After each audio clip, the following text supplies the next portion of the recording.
Okay, so the first thing I'm going to do is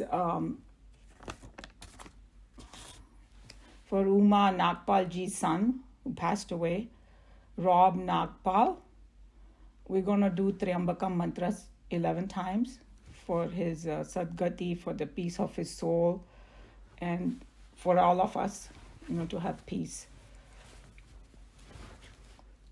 Om Triambakam Yajamahe Sugandhim Pushtivardhanam Urvarukamiva Bandhanan Mrityurmukshiyamamritat.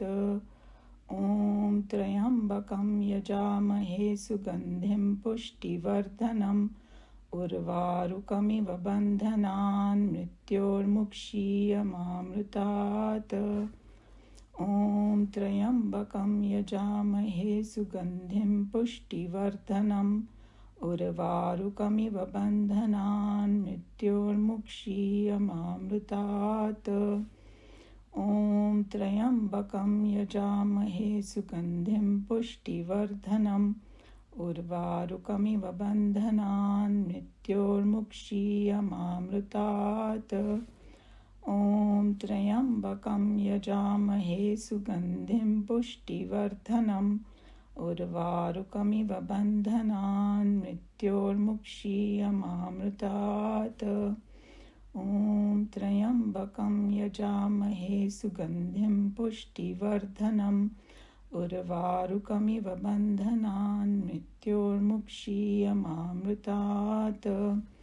Om Triambakam Yajamahe Sugandhim Pushtivardhanam Urvarukamiva Bandhanan Mrityurmukshiyamamritat. Om Triambakam Yajamahe Sugandhim Pushtivardhanam Urvarukamiva Bandhanan Mrityurmukshiyamamritat. Om Triambakam Yajamahe Sugandhim Pushtivardhanam Urvarukamiva Bandhanan Mrityurmukshiyamamritat. Om Triambakam Yajamahe Sugandhim Pushtivardhanam Urvarukamiva Bandhanan Mrityurmukshiyamamritat. Om Triambakam Yajamahe Sugandhim Pushtivardhanam Urvarukamiva Bandhanan Mrityurmukshiyamamritat. May the departed soul get peace and Sadgati. Om Shanti, Shanti, Shanti.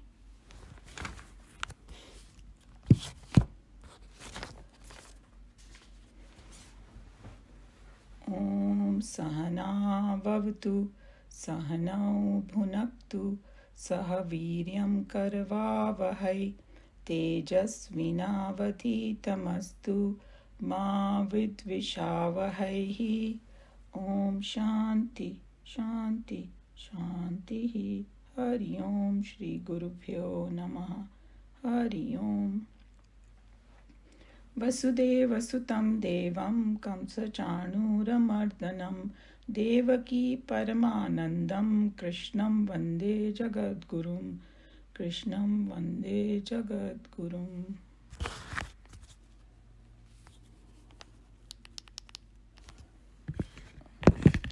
So we are at verse 29. It's the last verse of chapter 5 of Bhagavad Gita. So as I had mentioned that this is like a bridge, this chapter is a bridge between Karma Yoga and Yoga of meditation, Dhyana Yoga. And this has very important points because in Bhagavad Gita there is a complete systematic way of reaching over there.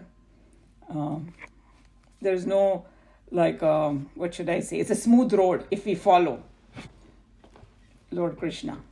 But sometimes, we start putting our own masala in there. That's when the problem comes. But if we follow sincerely, it's a very good, nice, smooth road. So just remember that.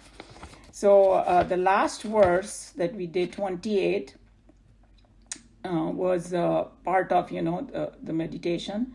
With senses, mind, and intellect ever controlled, having liberation as the supreme goal. So it was a moksha parayana, nothing else on your mind at that time. Free from desire, fear, and anger. So we talked in detail about that. The sage is verily liberated forever. So how we talked about it, he's at the door of moksha, not quite there, but if you have all the conditions fulfilled, it's going to happen. When? Only the Brahman knows. But at least from our side, that's what it was. So now the next verse is like,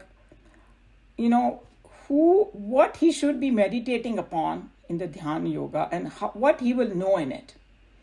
And just to give you a little bit idea also that in chapter 6, Bhagwan tells about meditation and all, and then he's saying, think about that self. And our teacher used to say, okay, if somebody says think about something, if I don't even know who self is, well, who am I going to think about, right? If I say halabulu, I don't know what halabulu is.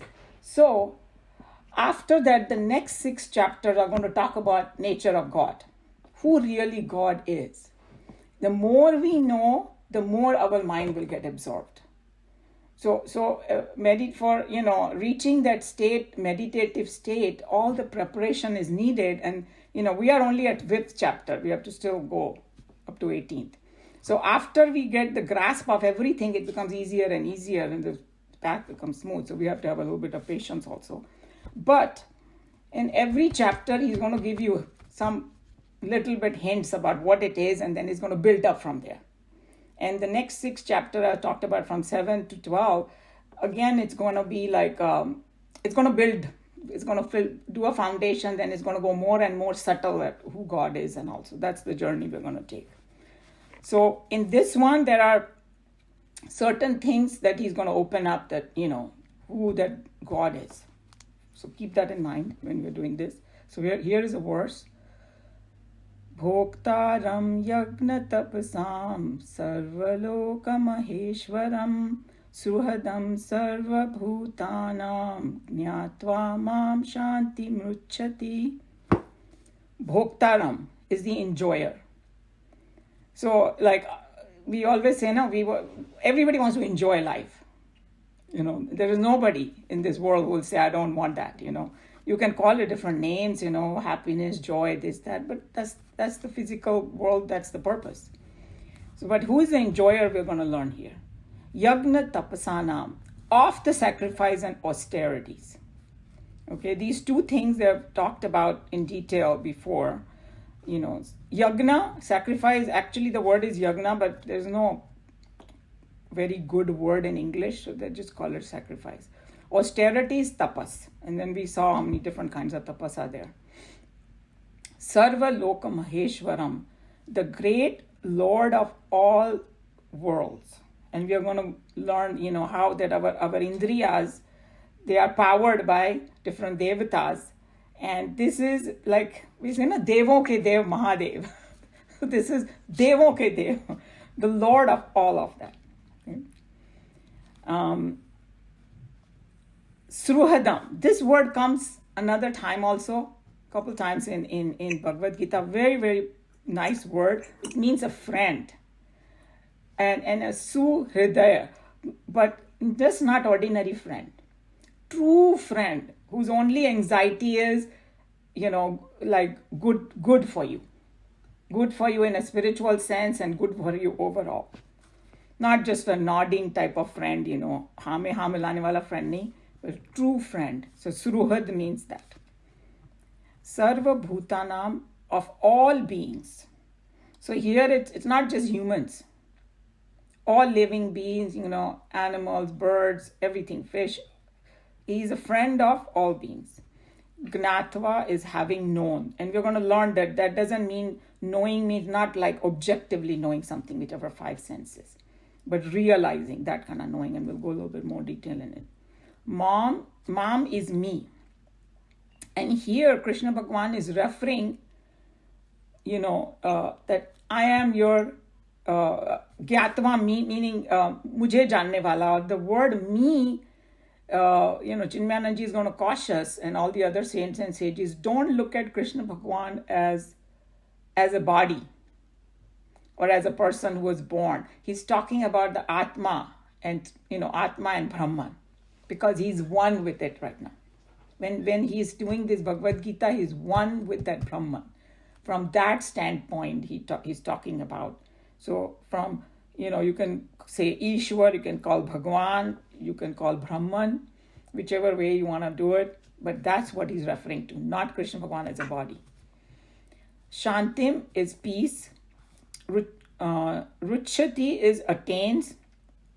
He attains peace. So basically, he's talking about that the real enjoyer of that sacrifice and austerities that everybody does is that great Lord of the worlds, or Sarvaloka Maheshwaram. He's a friend of all beings, and knowing him, we attain peace. This is very simple language, but we'll go more in detail.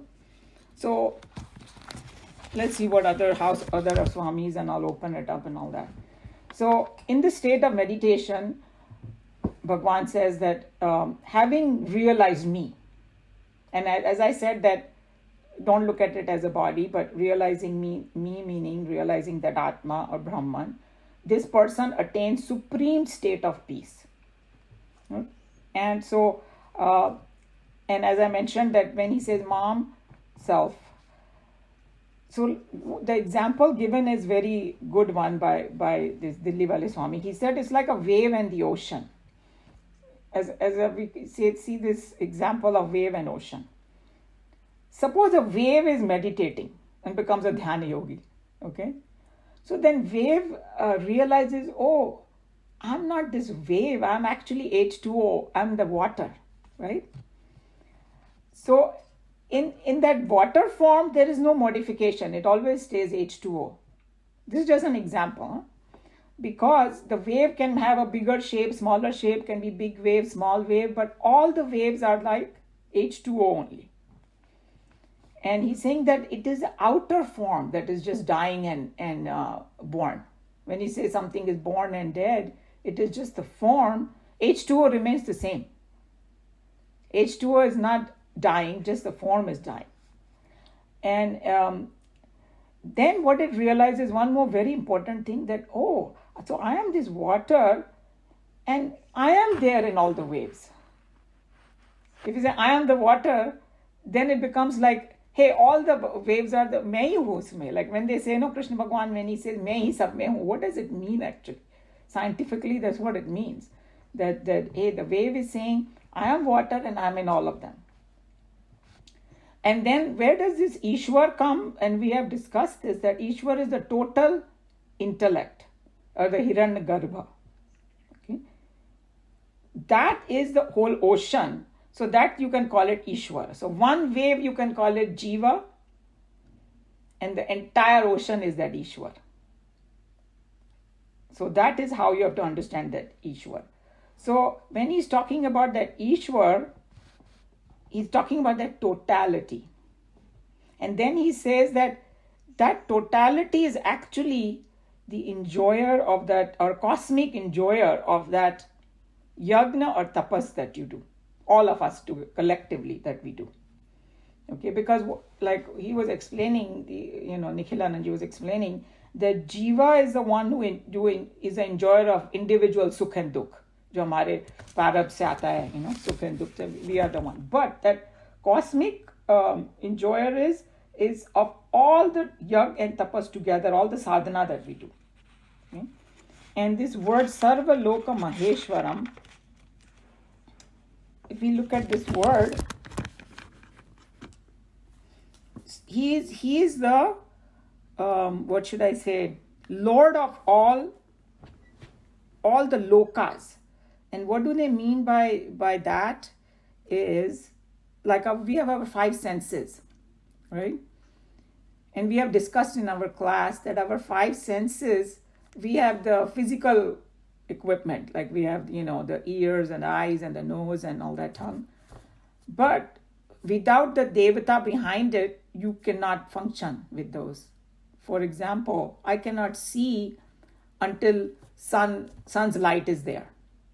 And somebody might say, oh, I can switch on the light, but that energy is coming from sun only. Scientifically speaking, we know that entire earth, whatever the energy is, you can change the form of it, but it's coming from sun. So without sun, I cannot see, and without water, I cannot taste. If something is completely, there is no water in our, body, we won't be able to taste. These are all scientific facts. So they are the devatas behind it. But Devon ke Dev, where are they getting their powers from? They are getting it from that Brahman only. Or that Ishwar, you can say at this point. Totality se unko mil raha hai. So that's where it comes from, Sarva Loka Maheshwaram. And then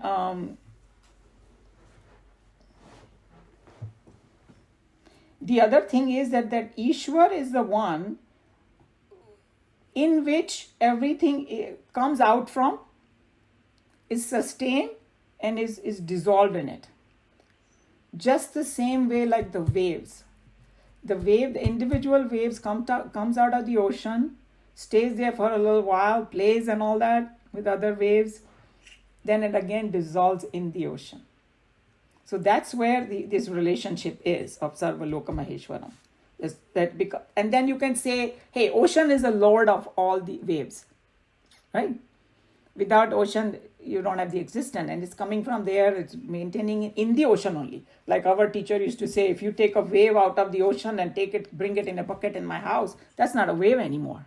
For a wave to be wave, it has to be part of the ocean. So the same way for us also, we have no existence without that Brahman. So or the Sarva Loka Maheshwaram. So we are coming out of there, we are maintaining ourselves in there, and we dissolve in that. So, but we have to understand the difference at the individual level. One wave cannot say, it can say in essence I am the same, H2O. But जो उसका form है, I cannot say if I am a wave, I cannot say I'm the ocean. Because that collective power is not there with me. So that is the difference between Ishwar and Jiva. Okay? And that's why the Ishwar is the one who karma phaladata. Because he has a bigger picture of everything. And, what kind of phal to give me.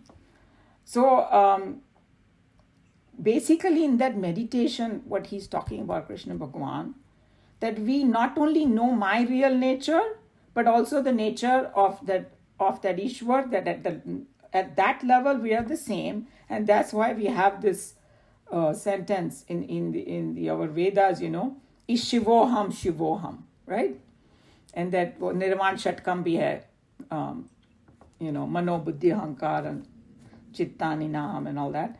And, Shivoham, so Shivo Aham. I am that Shiva he's talking about from that perspective. At the very core of it, we are the same. So just remember that thing. And now comes the word Suruhud. So it's like Bhagwan is the friend. Because Chinmayananji was explaining that when you're talking about this such an abstract thing, you think that as though Bhagwan is too far away from me, and also Jhatpat unhone bol diya, I am your friend. That he brought the relationship very close to your heart, So, and he's saying the friend of all being, because Bhagwan does not expect anything in return. He just blesses everybody. Bhagwan has no ulterior motive. Like a parent doesn't have any ulterior motive, trying to do the best. A good parent. So, Bhagwan, I'm not Tejameyananji, sorry. Nikhilananji was saying that just analyze this, that Sarva Loka Maheshwaram, from whom we have come and where we're going to dissolve, he's there with you all the time. Not just this lifetime, all the lifetimes. That's why you want to make Bhagwan your friend, because he's saying that, if you have Bhagwan as your friend, you have nothing to worry about. He's already considering I'm your friend. हम लोग नहीं मानते हैं ना.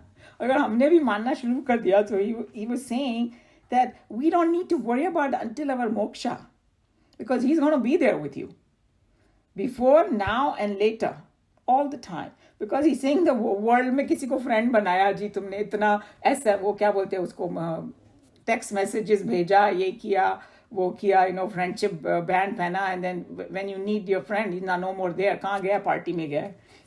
He was just joking. All he was saying is worldly friends, they may be there, they may not be there, but Bhagwan is always there. So that was a really good point, why you should pick Bhagwan as your friend. So now what he's saying is that this person who is in meditation knows me as an enjoyer of all the yagna and tapas, and considers me as a Sarvaloka Maheshwaram and the friend of everyone. Once he knows me like this, he will go to complete supreme peace. Okay, totally peaceful. No anxiety, no worry, no nothing. And there is, in Christianity, they have this sentence, the peace that passeth all understanding. Right? Everybody's kind of heard that. Sometime even, our Gurudev, Chinmayananji, talks about this sentence. And, I said, I want to know exactly what it means. So I looked up the meaning. It says it means, in Christianity also it means the same thing. Complete confidence in God's ability to meet your needs at any given moment and for any situation, good or bad. Now remember, this good and bad is what we see is from worldly perspective. Okay? But still, if we consider something good or bad, in every situation, complete confidence. So no, unshakable. That is called peace. That's when you get that peace. That whether something is happening good or bad, Bhagwan is going to take care of me because he knows something better. That's what it means in general. Okay? And the other reason that why you get that peace by knowing the nature of the self, because that is, Sat Chit Anand. We say that, right? That is the nature of that self. Is peace only. So this person who's realizes gets that. So this is what, his path of meditation over here is mentioned. And I just wanted to, I know some people have just recently joined, and we had the discussion of japa and this and that last time, right? So I just wanted to, tell that whatever we are doing over here, I'm bringing the shlokas and, the meaning through different swamis of Chinmaya Mission, what Krishna Bhagavan is saying, right? And we have to take it as a holistic thing and not get swayed into, and we have to do that many number of japas, this, that. Nowhere Krishna Bhagavan says like that. So don't get carried away by those things. In different paths, they may be having it, and everybody should follow their own path. I'm not saying that, but I'm just bringing what Krishna Bhagavan is saying, and after that, up to you, how you want to proceed, in your life. So what did we learn so far? Very briefly, I'm just mentioning that Krishna Bhagavan is very big on for Arjun to start with Karma Yoga, right? Because all of us fit in that category. We have families like Arjun, people have jobs, people have responsibility, sukh dukh happens, all of those things. So it says start with Karma Yoga. What will Karma Yoga do? It will give you purity of mind. And Karma Yoga, someday we will go over it a little bit again. There were 5 points of Karma Yoga. I don't want to go today, but maybe one day we'll go. What exactly is Karma Yoga? Karma Yoga is not doing any action, but with what attitude we have to do. Okay? So that gives you purity of mind, and through Karma Yoga, you enter the path of Jnana Yoga. But that's the first step is Karma Yoga. So through Karma Yoga, we understand that then I am not the doer. You go in that akarma mode, and then you become a karma sannyasi, and then we learn that what is sannyasi is not having attachment to things. For karma, for people, for all those things. And then after that, you follow the path of meditation, realize your own self, and then you get the shanti, moksha, or liberation. So this is the path they talked about, just very briefly. So according to him, if you start with Karma Yoga, you will automatically slide into the other things. There is no hatha usme bolte na, hatha yoga, force karke kuch karo, none of that. And then the other point that is going to come in chapter 6 is everything has to be done in balance. Even Chinmayananji used to say, You don't need to meditate for hours and hours also. Okay? It has to be done a reasonable amount, but the quality should keep improving. Nothing to do with like, hey, you can be sitting for 5 hours and not accomplish anything, and you could go in half an hour and get so that. And in chapter 6, he's going to say a person who sleeps too much or sleeps too little also cannot meditate. Who eats too much or eats too little. So, and another verse is, don't give so much कष्ट to your body unnecessarily. Look, कई लोग पता नहीं कौन कौन सा तपस करते हैं जो एकदम अपने शरीर को क्या बोलते हैं सुखा देते हैं कुछ कुछ करते हैं. Saying that you are hurting God in your body. I just wanted to caution for like not going ati in anything, because that has to be balanced. And Buddha Bhagwan also came to the same conclusion. He called it the middle path. Whoever knows about Buddhism, that he experimented everything. He's saying, no, come to the middle path, balance, evenness of mind, evenness of everything, balance. So just wanted to caution about that. Any question, comment before we read Swamiji's commentary?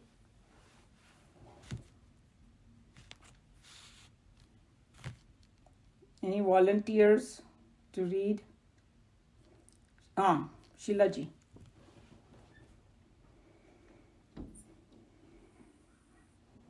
Hariom, everybody can hear me? Yes. Hariom. Okay. Knowing me as enjoyer of sacrifices and austerity, the great Lord of all worlds, the friend of all beings, he attains peace. He attains peace on knowing never to be forgotten that in Gita, when Lord Krishna uses the first person singular, it is mortal framework of the son of Devaki. Okay, Sheilaji, your voice is cracking. Is everybody feeling the same way? Your voice is cracking. So, are you close to your internet? Because I arrive at the same place, then somebody else can. Yeah, because otherwise some people don't have the book. So I want somebody whose internet is very strong. Somebody else can. I'm sorry? No problem. Somebody else can. Yeah, because I could, half of it got muffled. No, please, I'm sorry. No, it's okay. No problem. Here, Meena ji, maybe you can read. Let's see. Okay. Knowing me as enjoyer of sacrifices and austerities, the great Lord of all worlds, the friend of all beings, he attains peace. He attains peace on knowing me. It is never to be forgotten that in Gita, whenever Lord Krishna uses the first person singular, he does not mean the mortal framework of the son of Devaki, but indicates the self in the individual, the eternal principle, Sri Krishna Paramatman. The self is the real vitality behind the ego, jiva, which functions in identification with the matter envelopments and feels that it is the doer and enjoyer.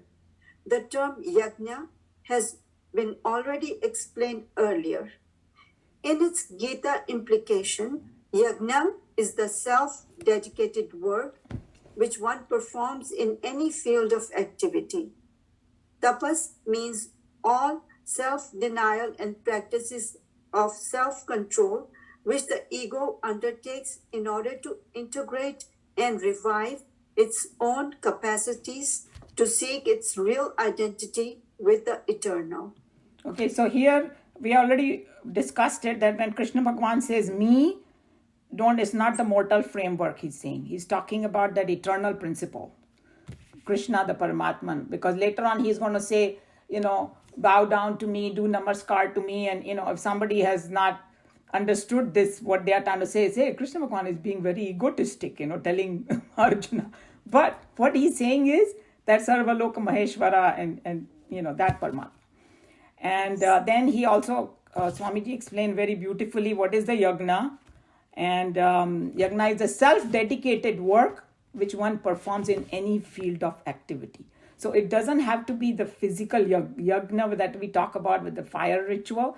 Anything in the world you do, but it has to be self-dedicated work. And there's a loaded word, and we're going to see we've already done that in detail.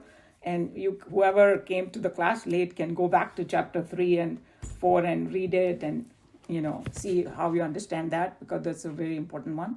And the tapas is self-denial and practices of self-control, which the ego undertakes in order to integrate and revive its own capacity. So here we saw that they gave the sample of the 12 yagnas, and nobody has to do all of them.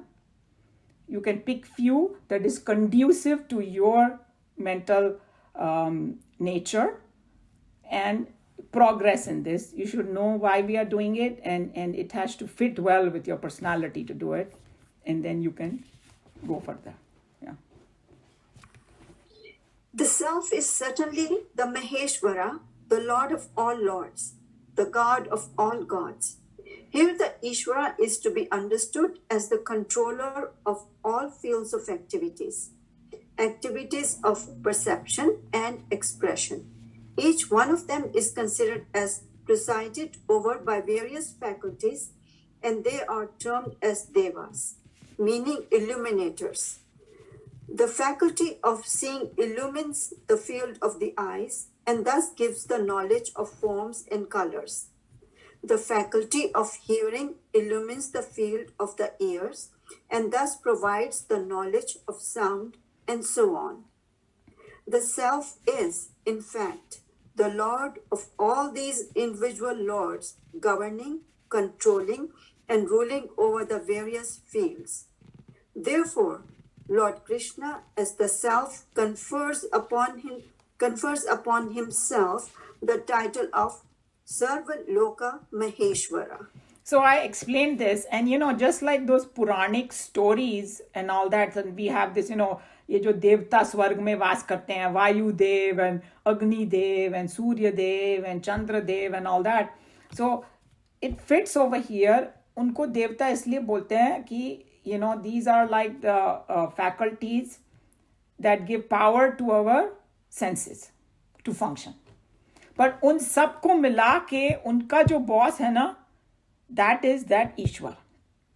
And there is actually in Keno Upanishad, there is that story that ये देवताओं को अभिमान हो गया कि भाई I can do this, मैं अग्नि में सारा संसार जला सकता हूँ और वायु में ये कर सकता हूँ. And finally, that Ishwar took a form of a yaksha and came and say, okay, ये तिनके को जला के दिखाओ. And the fire god could not do anything because, the power is coming from that higher self. Controller is a higher self. So that's why when we say Devata, it is the power behind all our senses. That's how you have to look at it. You can look at it in an abstract manner, but they just kind of humanized it or something, made them into Devatas. If you understand that way, that also is fine. Both ways, it's the same thing. Okay? So when they pray over Surya Devta or fire, they pray.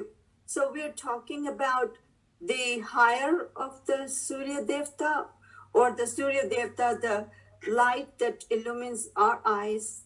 Yeah, we are Surya to, like somebody was saying, that is one Devta we can pratyaksha see because Surya is there, right? Which is, we can actually see, तभी Surya को अर्क देते हैं वगैरह देते हैं. But there are, people who will, I've heard that in South, अपने group में South Indian कोई नहीं है, but South में ना, they have 5 different temples for each, each element.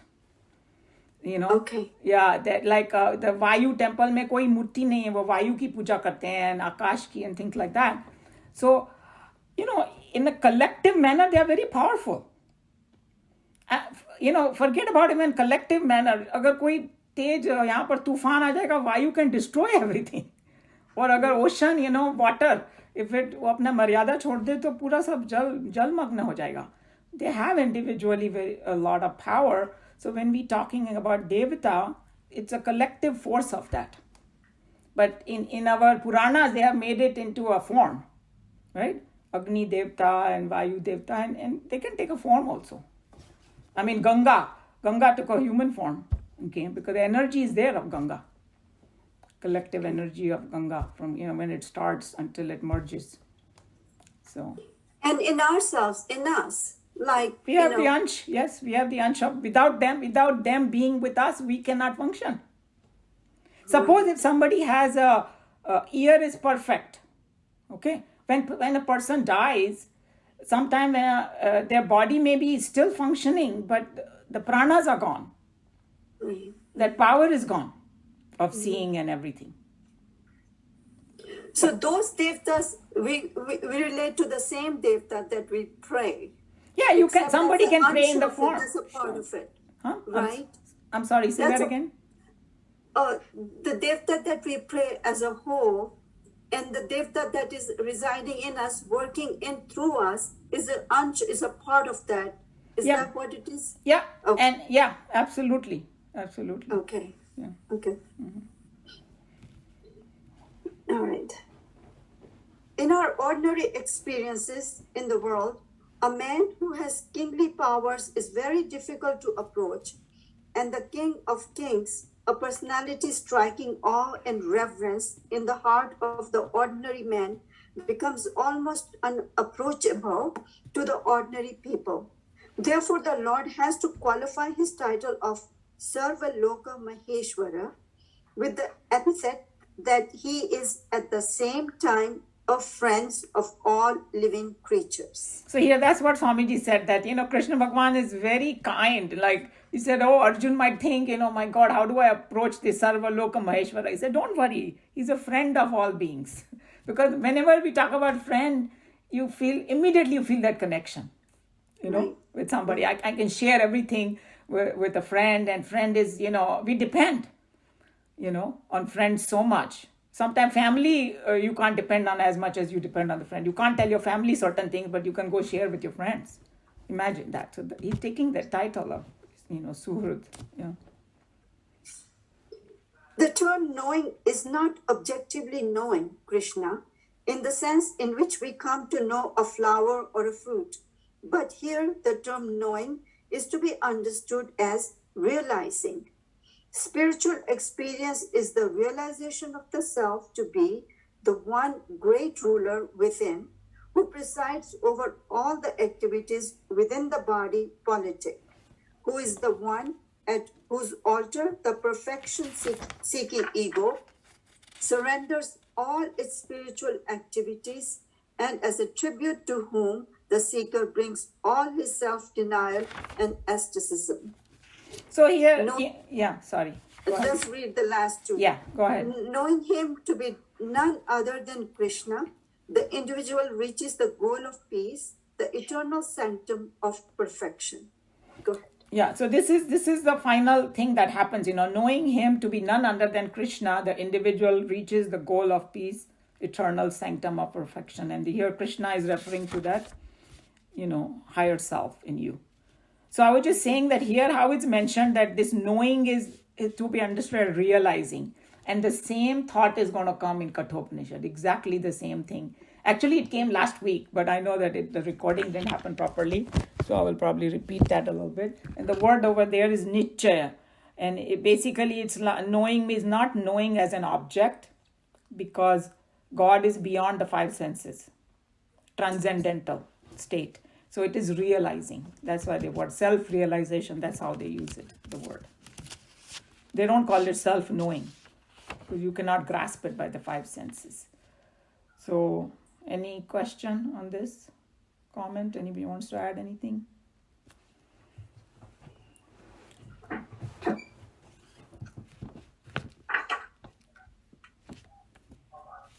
Okay, so if there is no question, then we can go to this Sankalpa Vakya, they call it. The last part. Om Tat Saditi Srimad Bhagavad Gita Su Upanishad Su Brahma Vidyayam Yoga Shastre Shri Krishna Arjuna Samvade Karma Sannyasa Yogo Nama Panchamo Dhyayah. So they explained to us that, in olden days, they didn't have it in written form. All these shastras were they would tell their chelas, and they would memorize it. So it was all said. So how to distinguish between one chapter to the other? Right now we have the individual books and we know end of chapter, but that's how they knew that end of this chapter. But this also has a lot of, Vedanta in this. the Sankalpa Vakya also. It starts with Om, and we have done the Mandukya in our class. So we know Om is the symbol of that Brahman. So it's pointing to that. And Tat, whenever they say Tat, that it means that. In Vedanta, that means that Brahman. Sat is the truth, because that's the ultimate reality, the truth. Iti Srimad Bhagavad Gita Su. So this is Srimad Bhagavad Gita, because Bhagavad means it's told by Bhagwan himself. That's the status God. It's not told by any human, but Bhagwan himself, Bhagavad Gita. Upanishad Su, it's a sar of the Upanishad. And we have gone through what Upanishad is. It's called Vedanta is like, because after that there's nothing more to be known. That's why it's called end of it. And it's the final conclusion of the Vedas. That's what it is. Brahma Vidyayam. So this is a Brahma Vidya. It's the knowledge of the self, knowledge of Brahman. Yoga Shastre. Then this is the path, how to reach there. Yoga Shastra is a method by which you get Brahma Vidya. This is the Shastra of the yoga. And in that, Karma Yoga, Jnana Yoga, Dhyana Yoga, all of that comes. Jnana Yoga. Shri Krishna Arjuna Samvade is in the form of a dialogue between Shri Krishna and Arjun. And this title of this is Karma Sannyasa Yogo Nama. This is a copy of Akbar Birbal. Okay, I think so. This one. I have to mute this here, sorry. Yeah. Karma Sannyasa Yoga Nama Panchamo Dhyaya. So even it talked about various different things, a little bit of meditation, a little bit about Karma Yoga, but the main thing was Karma Sannyas. How to get to that stage of, that I'm not the doer. Or come in the akarma mode. Function in the akarma mode. That's what it is. So this chapter 5 is complete today. And we will go to chapter 6 next time. Everybody okay with chapter 5? Any question, comment? Okay, so what I can do is we'll close a little bit early Bhagavad Gita and we'll go to Kathopanishad, because in Kathopanishad we have, I have to summarize a little bit because it didn't get recorded and all that. Little bit I'll do that. So,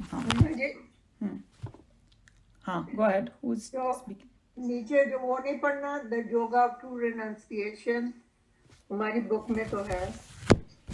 Oh, okay. जरूर. Yoga of renunciation. Yeah, चलो वो भी पढ़ लेते हैं. Very good. या अच्छा हुआ आपने देखा. आप पढ़ोगे एम जी? मैं पढ़ लूंगी. हाँ जरूर पढ़िए. Thus in the Upanishad of glorious Bhagavad Gita, in the science of eternal, in the scripture of yoga, in the dialogue between Sri Krishna and Arjuna, the fifth discourse ends titled Yoga, the True Renunciation. On significance of the title given to this chapter, we had already discussed in our introduction to the chapter. For detailed word meaning of this sankalpa, please refer the end of the chapter 1 and 2. This sankalpa vakya appended to the end of each chapter starts with an assertion Om Sat. Om Tat is the truth. The idea of repeating this at the end of each chapter seems to point out to a very sacred principle in the study of Shastras. To repeatedly read chapter by chapter the scriptural textbook within monotonous, parrot-like, mechanical faithfulness is not the way to study and try to live the truth discussed in the scriptural textbook. Each chapter is to be exhaustively studied, pondered over, and at least steadily practiced until the ideas contained in that chapter have all become our own. When thus exhaustively we have studied each chapter, we will be in a position to declare honestly at the end of the chapter that is truth. Until such a sense of satisfaction comes to us, naturally it is incumbent upon us to repeat our studies again and again. Om, Om, Om. So it's a so important thing he said, that we have to try to live the truth discussed in a scriptural textbook, not just read it like a parrot, keep, because that's what had become in India. You saw the pandits when they would do the puja, they will do like, kya bol rahe the samajh mein nahi aata, and half of them the pronunciation was all ulta sulta, and we had no clue as children what they are saying, So you think don't do that, but exhaustively studied, pondered over, and at least practice slightly. Then only you can say, ये संकल्प वाक्य में भी जो भी बोला जा रहा है उसका meaning सचमुच होगा if you do at least that much. So, and like one of the Swamis said, minimum 18 बार पढ़नी होती है भगवद गीता, शुरू से लेके आखिर तक pondered upon, तब जाके थोड़ा कुछ पता चलता है कि कृष्ण भगवान क्या बोल रहे हैं, because there's so much information in it that we kind of forget. And to collectively think of the whole thing together, you have to really, really do it so many times. That's what the main thing is. Okay. Sarvadharman parityajya mamekam sharanam vraja aham tva sarva papebhyah moksha ishyami ma shuchah. Hari Om Shri Gurubhyo Namaha. Hari Om.